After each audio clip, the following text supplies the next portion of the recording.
오늘의 정치 속풀이는 장해찬 전 국민의힘 청년 최고위원, 이기인 개혁신당 수석 최고위원 두 분과 함께하겠습니다. 어서 오세요. 안녕하십니까. 안녕하세요. 네, 한 주를 건너뛰었더니 2주 만에 뵈서 더 반갑습니다. 더 가까워졌네요. 네, 더 가까운 자리에서 좀 밀도 있는 대화를 나눠보겠습니다. 어제까지 이틀 동안 김민석 총리 후보자에 대한 인사청문회가 있었는데 김민석 후보자가 이렇게 얘기를 했어요. 낼 거 다 내고 털릴 만큼 털렸다. 라고 보시나요?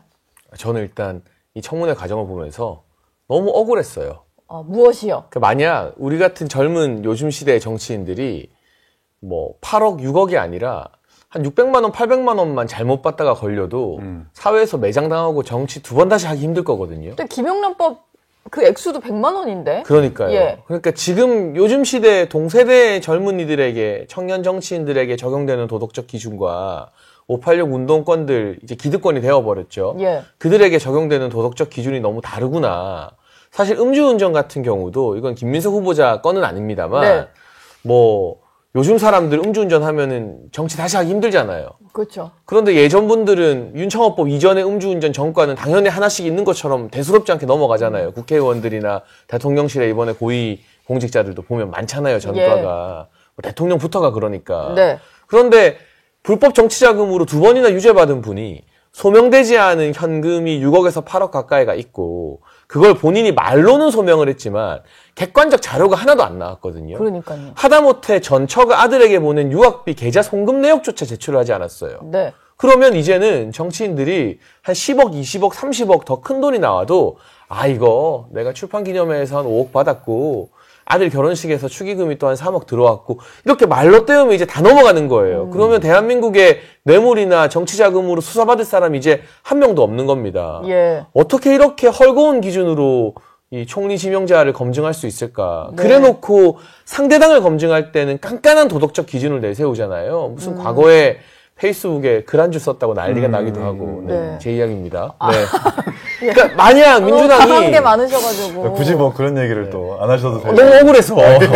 근데 만약 민주당이 이게 국민의힘 총리가 이런 식으로 해명했으면 넘어갔겠느냐, 인준했겠느냐. 민주당은 근데 서로 똘똘 뭉쳐서 잘 감싸주던데요? 그러니까요. 업무를 하는 거라는 게 저런 거구나라는 게 제가 어제 민주당 의원들 보니까 알겠더라고요. 어저께 박선원 의원님이 그 마태복음 성경 들고 나오시는 거 보고 야 진짜 민주당은 정말 네.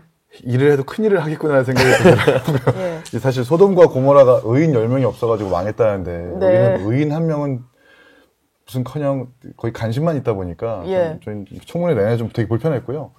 일단 저는 한 3가지 정도 꼽는데 첫 번째는 최악의 선례를 만들었다. 사실 증인 참고인이 없는 인사청문회가 있을 수가 없는 일이거든요. 그런데도 불구하고 증참고인이 없는 인사청문회가 만들어진다는 것은 정부가 바뀌었을 때, 네. 또 상황이 바뀌었을 때, 이제 과거에 김민석 지명자도 증인 참고인 없었으니까 우리도 그냥 협상 안 하고 증참고인 없이 인사청문회 할 거야는 최악의 선례를 안겼다는 점에서 의회 민주주의를 상당히 좀 퇴보시킨 행위가 아니었나 생각이 들고, 두 번째는 저는 민주당 의원들한테 여쭤보고 싶은 게 아니 이런 식으로 국정감사 할 거냐, 이런 식으로 국조특위 할 거냐, 만약에 피감기관 단체장이나 기관장이 자료도 안 내고 가공된 엑셀 자료 내면서 이게 다다라고 얘기했을 때 정말 고난과 역경을 헤쳐가면서 열심히 살아왔네요라고 이렇게 추켜 세워줄 거냐. 예. 이것 또한 의회를 정말 농락하는 일이기 때문에 네. 안타깝다는 생각이 들고. 그땐 또 그때만의 논리를 만들어서 뭐라 물론 할 것 그렇죠. 같은데. 근데 그러면 안 되는 거잖아요. 예. 마지막으로 국민의힘이 너무 못해요.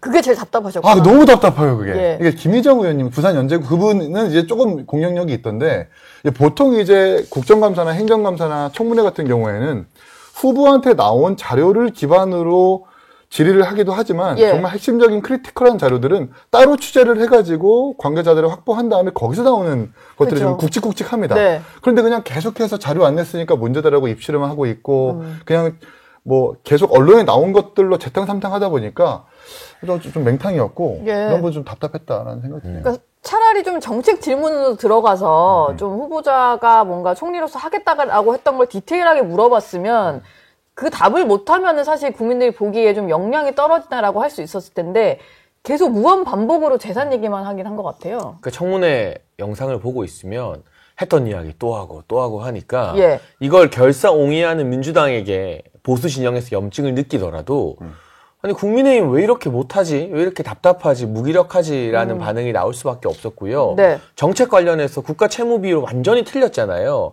한 1, 2% 틀린 게 아니라 20% 넘게 틀렸는데. 그 총리 지명자 신문도 안 보나 보다 수준이 사실은 파급이 컸거든요. 네.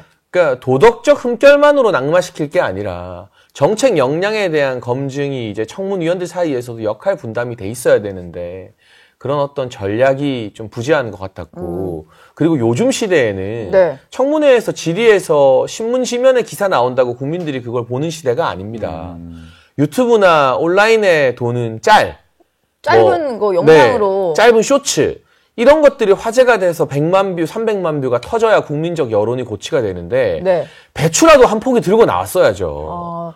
질의는 하던데 배추 실물이 나왔어야 되는군요. 그러니까 이게 제 주변에도 이틀 사이에 정치 관심 많은 분들인데 예. 그 배추에 투자해서 450만 원 유학비 이게 생각보다 모르는 분들이 많아요. 그런 말을 김민석 후보자가 했다는 것을. 걸. 근데 누가 배추라도 들고 나와서 흔들면서 이걸로 450 나도 좀 벌게 해달라. 예. 이러면 쇼츠 조회수 100만 금방 터지지 않겠습니까? 역시 오늘 샌드위치 한번- 들고 나온 최고위원답네요. 그러니까 이런 어떤 요즘 시대에 걸맞는 전투력이 전략이 국민의힘 의원들에게도 느껴지지 않고 예. 했던 말 또 하고 또 주진우 의원이 앞장서서 공격하다가 좀 봉변을 당했잖아요. 네. 오히려 이게 주진우 청문회다. 뭐 이런 이게 말이 김민석 청문회인지 주진우 청문회인지 모를 지경인데 거기에 네. 대한 방어나 또 팀플레이 같은 경우도 부족하고 하니까 저희가 김민석 후보자나 민주당에 대해서도 비판을 하지만 국민의힘이 이 실력 가지고 이 전투력 가지고 야당 역할 제대로 하겠나 거기에 대한 국민들의 답답함도 네. 아예 그냥 모르겠다 외면해 버리자 하는 쪽으로 나오는 것 같아요. 그러니까 내용은 분명히 있었어요. 국가 채무 비율도 문제인데 그 앞선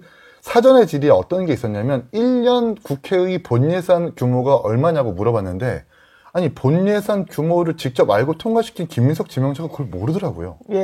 그러니까 채무 비율은 뭐 모를 수 있다고 가정해도 자신이 통과시킨 본회의의 670조 예산을 모른다라는 것 자체가 이건 총리 지명자로서 전 자격이 없다고 생각하는데 국회 출입 기자들도 알 것 같은데. 아니 그러니까요. 예. 근데 그걸 가지고 파고들지 못하고 그냥 계속해서 넘어가고 그 언론에서 조명했었던 사안들만 계속해서 집중 추궁하고 질의하다 보니까 이게 좀 맹탕이 된 것은 아닌가 하는 생각이 드네요. 그걸 조금 더 꼬리 물고 질문 들어가가지고 네, 어떻게 그러니까 꼬리를 그것도 모를 물고 수가 있냐? 그러니까 파괴력 있게 질문하는 것도 질문하는 거지만 우리 장치고 얘기한 것처럼 비주얼적으로 뭔가 보여줘야 되는 것도 맞는 거거든요. 네. 정말 배추를 들고 나온다든지 뭐 이런 것들도 좀 보여줘야 되는 건데 그냥 하던 대로 아직까지 여당의 모습 그대로 좀 남아있는 것이 아닌가 생각이 들어요. 예. 어제 그리고 또 후보자가 얘기했던 것 중에 또 화제가 됐던 게 조국 전 대표를 포함해서 뭐 사면 복권 문제가 이렇게 언급이 됐는데 이게 조국 혁신당에서 질문을 좀 했거든요. 그랬더니 시대가 요구하는 국민 통합이라면서 좀 토론할 여지가 있다라고 얘기를 했어요. 뭐 이 정도면은 가능성을 거의 내비쳤다라고 봐야 되는 거 아닐까요? 근데 사실 조국 전 대표 같은 경우는 실형을 선고받았지만 2년으로 예. 뭐 이화영 전 부지사나 이런 분들에 비하면 장기형은 아닙니다. 네. 보는 관점에 따라 좀 다르지만 그냥 국정 운영 좀 하다 보면 1년, 2년은 금방 지나가잖아요. 그러니까 과연 사면을 해줄지 아니면 김경수 전 지사처럼 형을 채운 다음에 복권을 해줄지 그 부분도 국민 정서상 좀 민감한 부분인데요. 네. 만약 무리하게 이른 사면을 시도하게 된다면 국민적 반발과 역풍이 꽤나 거셀 것이다. 그리고 사면을 받은 조국 전 대표가 바로 다시 정치 무대에 등장할 게 자명해 보이지 않습니까? 예. 이분이 지금 언론에서 거명되는 것처럼 부산시장의 여권, 범여권의 통합 후보로 나온다던가 하는 방식의 어떤 정치적 움직임을 취하게 되면 부산시장 거론이 좀 되나 보네요. 지역 언론에서는 그런 관측도 나오고 있는데 그렇구나. 사면 예. 복권 후에 네. 이게 문재인 정권을 무너뜨리는 조국 리스크가 이재명 정부에서도 다시 한번 불거질 수 있다. 그래서 말은 이렇게 하지만 막상 이재명 정부의 고위직들이 조국 전 대표 사면 카드를 일찍 행사하기는 상당히 부담스럽지 않을까. 예. 저는 이게 실현 가능성이 좀 낮다고 보는데요. 만약 그것마저도 정말 겁없이 추진한다면 권력이 얼마나 빨리 사그라질 수 있는지 저희는 지금 3년 만에 세게 체감했잖아요. 네. 이재명 정부도 그런 일이 올지 모르죠. 과거 같았으면 대법원에 유죄 판결 받은 사람을 벌써부터 사면 복권 얘기한다는 것 자체가 역풍 맞기 충분했는데 네. 지금 그런 분위기가 형성되지 않는다라는 것은 이 정부의 도덕성 기준이 얼마나 낮아지고 있는 걸 알 수 있는 것이 대통령도 전과가 있죠. 예. 영부인도 지금 전과 예비자죠. 아들도 전과자가 있죠. 국무총리도 마찬가지고 비서실장도 마찬가지고 대변인도 그래요. 그러니까 이런 상황에서 국민들이 그냥 뭐 전과가 있는 사람들은 그냥 그러려니 하는 거고 이제 막 대법원 유죄 판결 받아가지고 잡혀 들어간 사람한테 복권 얘기해도 아무렇지도 않은 상황이 된 거죠 이미. 이화영 전 부지사까지도 본인의 어떤 사면 뭐 얘기를 특검 얘기하고 하니까. 벌써부터 이렇게 역으로 이제 막 하고 있잖아요. 네. 이런 부분을 좀 문제가 있어 보입니다. 청문회 과정에 대해서 조금만 더 짚어보자면 아까 얘기하다가도 잠깐 나왔는데 이게 주진우 의원에 대한 청문회냐라는 얘기가 나올 정도로 뭐 본인의 어떤 개인 질병 얘기까지도 나오고 그리고 주진우 의원이 뭔가 허위 사실을 계속 공표하고 있다 이런 식으로 민주당이 공격을 하더라고요. 이건 좀 어떻게 봐야 됩니까? 물타기를 하려고 제대로 그냥 주진우 의원을 타겟 삼았다 이렇게 봐야 될까요? 아니 이러고 싶으면 주진우 의원을 총리로 지명하면 되죠. 예.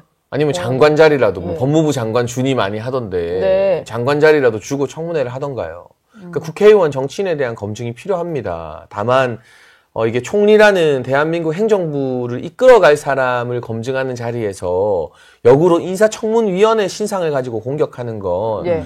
그 검증이 필요하다 할지라도 때와 장소가 있잖아요. 이 청문회가 끝나고 나서 만약 의혹 제기할 게 있으면 민주당 의원들이 기자회견도 하고 국회 소통관에서 얼마든지 주진우 의원을 비판하고 공격할 수 있거든요. 네. 그런데 총리 인사청문하는 자리에서 청문위원을 공격하는 건 우리가 재판을 받고 있는데 피고인에 해당하는 사람이 아니 판사님 당신은 깨끗하게 살았습니까? 그렇게 떳떳합니까? 라면서 판사 의혹을 막 제기하는 거예요. 예. 이게 재판장이라면은 말도 안 되는 일이거든요. 인사청문위원들은 일종의 이 청문회에서의 판사 역할을 하는 사람들인데 이건 너무나 정치적 도의에도 맞지 않고 그동안의 관행과 상식에도 맞지 않는 비정상적 물타기다라는 생각이 듭니다. 얼마 전에 이재명 대통령이 김용태 비대위원장한테 털면 당신도 안 나올 것 같냐라고 얘기했잖아요. 네. 모든 청문위원도 마찬가지일 텐데 문제는 여기는 청문 대상이 정확하게 있고 그 청문 대상을 청문하겠다는 그 약속이 있는 거잖아요. 근데 그 약속은 사실 깨트린 겁니다. 네. 그런 부분에서 좀 유감인데 저는 오히려 주진우 의원님이 긁히지 않고 그냥 발끈하지 않고 스무스하게 넘어갔다면 오히려 이런 것들이 기사화되거나 집중되지 않았을 거예요. 근데 이렇게 조금 발끈하고 아무래도 이제 초선이다 보니까 조금 때가 좀 덜 묻은 것 같은데 발끈해가지고 더 문제가 된 것 같긴 합니다. 좀 능숙한 면에서 좀 부족한 게 있지 않았나 생각해요. 그냥 이렇게 넘어갔어야 되는 일에 계속 이렇게 반응을 보이니까 그러니까 박선원 일이 더 의원도 커졌다. 대통령도 부동시로 군대 면제당하고 또 어떤 분은 급성간염으로 얘기하면서 직접 지목은 하였지만 간접적으로 지목했는데 그럴 때는 그냥 지나가야 되는 거예요. 예. 그냥 지나쳐가지고 아무 일 없는 것처럼 그렇게 뭔가 나를 지목하지 않은 것으로 만들어야 되는 건데 거기서 신상 발언을 통해가지고 발끈하다 보니까 이게 주안점이 주진우 의원한테 맞춰진 거죠. 예. 조금 갑자기 능숙하지 못했다는 생각이 국민들이 들어요. 뭐 주진우 의원의 몰랐던 병역 그 그러니까요. 면제 사유를 알게 되고 뭐 이런 거니까. 하지만 민주당의 어떤 이런 전략은 그동안의 어떤 암묵적인 룰을 좀 깨는 어찌 보면 이건 페어플레이가 아닌 것일 수도 있겠네요. 좀 다른 대상을 공격 대상으로 지목을 해서 이제 국민들이 논점을 흐리는 거잖아요. 편히 쓰는 용어로는 깽판을 치는 거죠. 깽판. 네. 그러니까 이게 이틀 동안 김민석 후보자의 여러 사건의 검증에 초점이 맞춰지면 불편하니까 네. 진흙탕을 만들어서 국민들로 하여금 아유 이 당이나 저 당이나 똑같네 그냥 외면하게 만들려는 정치 전략인데 저는 굉장히 나쁜 방식의 청문회 전례인 것 같아요. 앞서 말씀해 주신 것처럼 예. 증인과 참고인이 없는 것도 그렇고 청문위원 판사를 공격해서 이 재판을 막 무마시킨다. 이게 사법에서는 전혀 통하지 않는데 정치에서는 그런 작전이 먹힌다는 걸 민주당 의원들이 잘 알고 있었던 것 같고요. 네. 다만 이런 식으로 청문회 자체를 아수라장, 정쟁의 장으로 만들어서 뭐 하루만 버티면 되지, 이틀만 넘기면 되지가 관행이 되어버리면 이게 언젠가는 다 돌아오게 되어 있다. 그리고 국민들이 지금은 정권 초니까 잠잠하게 지켜보거나 말씀을 안 하셔도 민주당 정치인들이 본인들이 야당일 때 네. 윤석열 정부나 박근혜 정부 장관이나 총리 후보자들에게 들이댔던 잣대와 지금 김민석 후보자를 검증하는 잣대가 다르다는 걸 모두가 다 느끼고 있을 거거든요.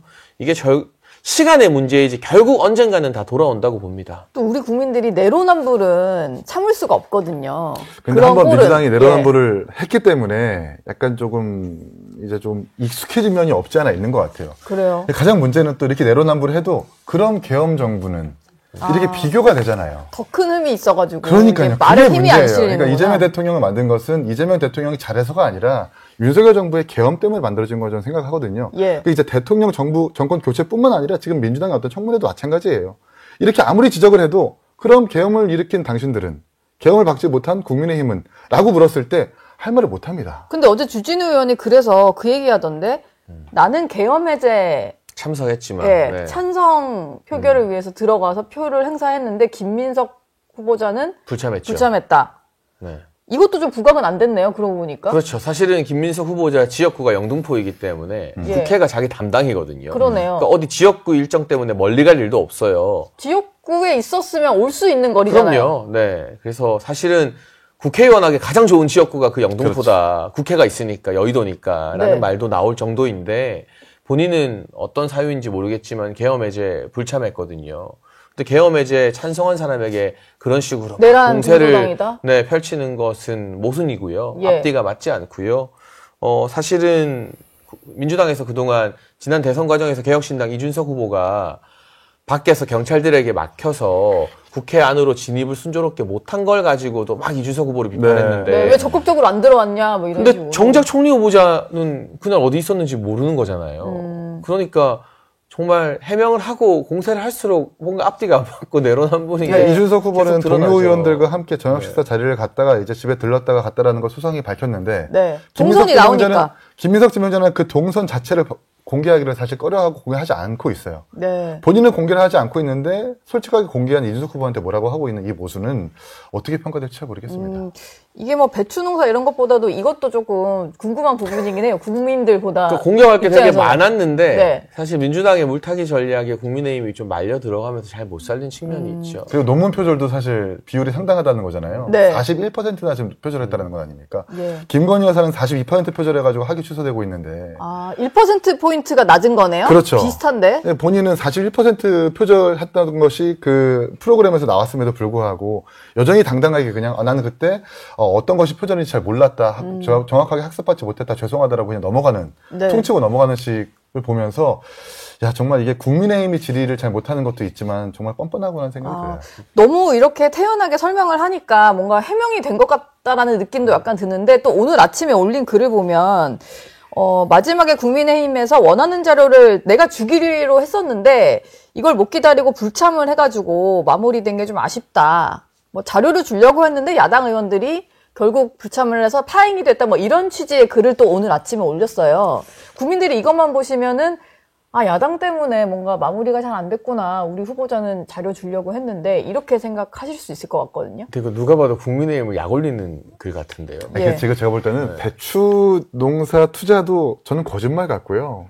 예. 모든 것들이 잘 믿기지가 않아요. 그리고 원래는 그 흐름을 보면은 경조사에서 돈을 받아가지고 충당했다라는 말도 초반에는 나오지 않았었어요. 네. 근데 언론에서 이때 혹시 경조사가 있었었는데 경조사 때 돈을 받은 것 아니에요? 라고 역으로 물어보니까 그때 끌려가가지고 사실 맞습니다. 경조사로 돈 충당한 겁니다라고 그렇게 답변이 나왔었거든요.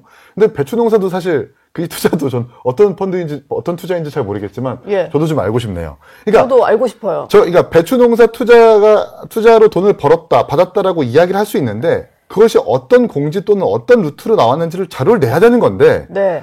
마치 청문위원들이 나의 기분을 나쁘게 했으니까 난 자료를 안 줄래요라고 지금 얘기를 하고 있는 거거든요. 이건 말이 안 되는 거죠. 심지어 본인도 지금 국회의원이고 네. 그리고 자료 제출하면 안 된다라고 자료 제출 잘 해야 된다라고 법안까지 발의한 사람이 이렇게 청문위원들을 놀릴 수 있는가, 농락할 수 있는가라는 생각이 들어요. 그리고 참고로 국민의힘 청문위원들은 밤 12시까지 국회에 계속 대기하고 있었습니다. 네. 자료면 주면 바로 복귀한다. 그 청문회가 열리는 공간 바로 옆에 있는 방에서 대기를 하고 있었던 것으로 알려지고 있기 때문에 자기는 자료 내려고 했는데 국민의힘 청문위원들이 안 들어왔다, 아쉽다. 이거는 청문회 맹탕으로 만들어 놓고 협치의 대상인 야당 의원들을 놀리는 걸로 보이거든요. 또 그냥 탓을 하는 거네요. 결국 이렇게 된 거는 야당 탓이다 이렇게 하려고. 뭐 김민석 후보자는 청문회가 끝났고 아마 인준 표결에도 무리가 없을 것 같아서 뭐 다음 달이면 아마 총리로 일을 시작하지 않을까 싶은데 남아있는 인사청문회 후보자들도 꽤 많이 있거든요. 근데 지금 기사가 좀 나오는 것 중에 좀 눈길이 가는 게 조현 외교부 장관 후보자 같은 경우에 이제 아내가 한남동 재개발 지역에 투자를 했던데 도로를 매입을 했어요. 근데 이게 도로 매입이 원래 고수들만 하는 뭐 그런 거라고 하더라고요. 그러니까 고수가 저도 아니더라도 몰랐는데. 네. 도로도 부지를 사지는 않아요, 보통. 예. 보통 이제 자기가 재개발된다라는 사전에 어떤 부동산들에 있어서 정보를 알게 되면은 주택 부지 내지는 상가 부지를 사지. 예. 그래서 땅이 수용되면은 나중에 그 업체로부터 어떤 분양권을 받거나 임차권을 받죠. 근데 도로 부지를 산다라는 것은 만약에 재개발 구역으로 지정이 안 됐을 때 아무런 값어치가 없는 곳이기 때문에 그렇죠. 만약에 그냥 현황도로로 쓰이는 것들은 맹지, 그러니까 아무런 소용 가치가 없는 도로가 돼버리기 때문에 리스크가 상당히 큽니다. 사실 이런 경우에는 확실한 정보가 있을 때 사는 거거든요. 네. 그리고 본인이 한 90제곱미터 샀다고 하지만 그 도로 부지가 원래 당초 300제곱미터 정도의 부지이고 3명이서 쪼개 샀다는 것 아닙니까? 이건 제가 볼 땐 투기꾼들 내지는 확실한 어떤 공공에서의 정보가 있기 때문에 가능했던 것이다라고밖에 의심할 수가 없는 거죠. 일단 시세 차익도 한 10억 원 정도 보기는 했는데 본인 해명은 횡재한 건 맞는데 투기는 아니었다. 횡재라고 표현을 하시더라고요. 그렇게 국민 배 아프게 횡재하는 분들이 꼭 고위공직자 하셔야 할까요? 예. 저같이 재테크에 문외한인 사람은 도로를 살 수 있다는 걸 이번에 처음 알았어요. 저는 지난번 청문회 과정에서 또 어떤 배우자가 이런 거 하셔갖고 알았는데. 아, 정말 이 부동산 관련된 논란으로 문재인 정부가 그 높은 지지율을 구가하다가도 5년 만에 무너졌잖아요. 정권 교체를 당하지 않았습니까? 예. 그런데 지금 이재명 정부 들어서고 서울 부동산 값이 급증하고 있고 한은에서도 경고를 할 정도인데 도로를 사서 횡재해서 10억 벌었다 하는 분이 장관직에 오른다. 네. 이게 일반 국민 정서, 특히 무주택자들 눈에 어떻게 비칠지 이재명 대통령이 깊이 고민해야 될 사안이라고 생각을 하고요. 예. 당시 재개발이 다 알려진 사실이었다라고 해명을 했지만 뭐 어떤 주택이나 뭐 상가를 구입한 것도 아니고 아까 이기인 최고가 말한 것처럼 쪼개기 구입 같은 경우는 부동산 전문 투기꾼들의 수법이라는 점, 그리고 과거 김의겸 전 의원이 네. 상가를 구입했는데도 투기성 여지가 짙어서 정치적으로 굉장한 어려움을 겪었던 것을 생각해 보면 상가보다 더 나가는 게 이런 도로 구입인 거잖아요. 예. 이걸 그냥 횡재라고 하니까 우리 국민들이 아, 그러셨군요. 횡재하셨네요. 기분 참 좋으시겠다고 넘어가야 되는 것인가. 네. 이게 흑석 김의겸 선생의 사건보다 더 심각한 사안이에요. 조현 외교부 장관과 김의겸 의원의 차이점은 조현 외교부 장관 후보자가 아직 덜 유명하다는 것밖에 없어요. 덜 유명하다. 흑석 김의겸 선생 때는 또 무슨 중간에 끼고 대출받는 뭐 이런 과정도 있었던 것 근데 같긴 여기 하고. 한남 뉴타운이 2020년인가요? 2021년에 성모 용산구청장 아들이 네. 한남 뉴타운 4구역인가 3구역 그 사업 시행 인가가 떨어지자마자 건물을 매입해가지고 재산을 증식했다라는 의혹이 있어서 논란이 됐었어요. 근데 이번에도 이 더불어민주당 관련자가 한남 뉴타운 3구역 관련된 도로 부지를 사가지고 이렇게 의혹이 있는 만큼 네. 한남 뉴타운과 더불어민주당은 밀접한 연관이 있는 것 같아요. 이게 특검까지는 아니더라도 예. 국조특위 내지는 국정조사를 통해 가지고 이렇게 자꾸 정치인들이 재산을 증식하는 수단으로 쓰여진 것에 대해서 네. 조사할 필요는 있어 보입니다. 이게 뭐 청문회가 본격적으로 시작이 되면 이 부분도 좀 집중적으로 다뤄지지 않을까 싶습니다. 각 당이 지금 전당대회를 앞두고 있어서 이 얘기로 좀 넘어가 보겠습니다. 김용태 비대위원장 임기가 이제 6월 30일까지인 것 같아요. 근데 지금 보니까 전국 각지를 다니면서 단체장들을 좀 만나고 있는데 이거는 어떤 행보로 해석을 해야 되죠? 김용태 위원장은 대선 때 국민의힘이 내걸었던 지역 공약을 계속 챙기겠다라는 의미로 설명을 하고 있지만 네. 정치권에서는 아무래도 전당대회 출마를 위한 전국 투어 행보가 아니냐.